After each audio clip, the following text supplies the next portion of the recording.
নমস্কার বন্ধুরা, ভ্রমণের চ্যানেলে আপনাদের সবাইকে স্বাগত জানাই। আজ আমি বানাবো ক্রিমি মালাই চিকেনের রেসিপি। চলুন বন্ধুরা তাড়াতাড়ি দেখে নিই। লেবুর রস দিয়ে ম্যারিনেট করে রাখা চিকেনকে দই, আদা, রসুন, লঙ্কার পেস্ট, হলুদ গুঁড়ো, লাল লঙ্কার গুঁড়ো, জিরে গুঁড়ো, ধনে গুঁড়ো, চিকেন মশলা, চিং চাইনিজ মশলা, সমস্ত মশলাকে চিকেনের সাথে ভালো করে মিক্স করে নেব।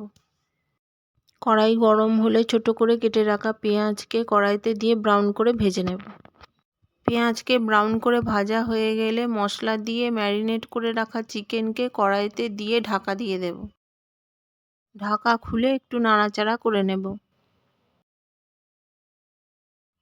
পেস্ট বানানোর জন্য তিল, মগজদানায় দই দিয়ে একটা পেস্ট বানিয়ে নেব।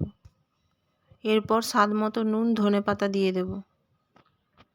অল্প কুসুম গরম জল দিয়ে দেব। যে পেস্টটা বানিয়ে রেখেছিলাম সেটা দিয়ে দেব। ঘন ঘন হয়ে গেলে গ্যাস বন্ধ করে দেব। বন্ধুরা, খুব ভালো হয়েছে, আপনারাও বানান। লাইক, শেয়ার, সাবস্ক্রাইব করতে ভুলবেন না। আবার দেখা হবে নতুন কোনো রেসিপির সাথে। ততক্ষণ ভালো থাকুন, সুস্থ থাকুন।